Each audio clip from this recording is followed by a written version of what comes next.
साथियों, हमारा जो संविधान है, संविधान का प्रियम्बल जो है उसमें ही भगवान बुद्ध की विचारधाराओं का प्रतिबिंब दिखाई पड़ता है।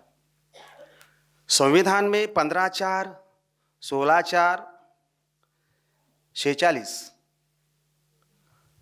243(n), 243(g) और 330, 332, 335 ये सब जो आर्टिकल्स है कॉन्स्टिट्यूशन के, ये रिजर्वेशन के बारे में है।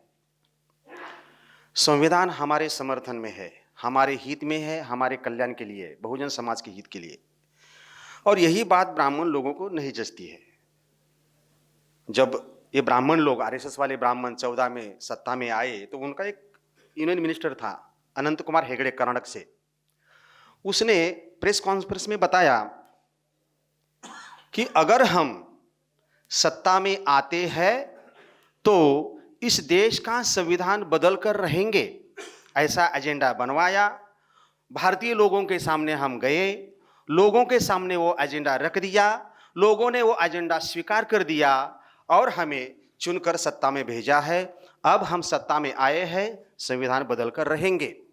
बाकी पंकजा मुंडे ऐसे कुछ हमारे गधे लोग जो आरएसएस के कच्चे पे लगे हुए हैं, उन्होंने भी ऐसी बातें कही है। संविधान जब से लागू हुआ 26 जनवरी 1950, तब हमें शिक्षा का, ये रिजर्वेशन का कुछ समय मिला, अवसर मिला। हम पढ़े लिखे हो गए, नौकरियां मिली, हमारी समस्याएं मिट गई और हमारे समाज के हक और अधिकार के संघर्ष के लिए हम रास्ते पर उतर गए। जैसा कि कांशीराम साहब का आंदोलन आपको सब मालूम है। अब ये जो इन लोगों को आंदोलन करने के लिए जो सोर्स है, वो सोर्स कॉन्स्टिट्यूशन से आता है। ये कॉन्स्टिट्यूशन बदलना चाहिए, संविधान बदलना चाहिए, ऐसा सोच रखकर उन्होंने एजेंडा बनाया, लोगों को गधा बनाया। अब संविधान जिन लोगों के समर्थन में है, जिन लोगों के हित में है, कल्याण में है, उन लोगों को ही ये लोग प्रतिप्रवर्तन कर रहे हैं। संविधान की वजह से आपकी ये हालत हो गई है तो बदलना चाहिए, ऐसा उन्होंने प्रोपेगेंडा बड़े पैमाने पर किया है। अब हमें काले सर देश भर घूमकर लोगों को जागरूक करने का प्रयास कर रहे हैं। आज हम संख्या में थोड़े है, एक बकेट भर पानी है, उसमें चुटकी भर एक रंग, वो बकेट भर पानी के तुलना में बहुत कम है, छोटा है, फिर भी वो रंग पानी में जब घुल जाता है तो पूरी बाल्टी रंगीन हो जाती है। आज हम जो थोड़े संख्या में इधर दिखाई देते हैं, अगर एक संदेश लेकर हम समाज में जाते हैं और लोगों को जागरूक करने का काम करते हैं तो हम सक्सेस बन सकते हैं। आज एबीसीडी का जो वर्गीकरण का जो मुद्दा है, उस बारे में मैं विस्तार से नहीं बात करूंगा। ये वर्गीकरण का जो मुद्दा है बाकी कुछ नहीं, हमारे एससी एसटी के लोगों में दरार डालने का उनका एक एजेंडा है और उस एजेंडे पर वो लोग काम कर रहे हैं।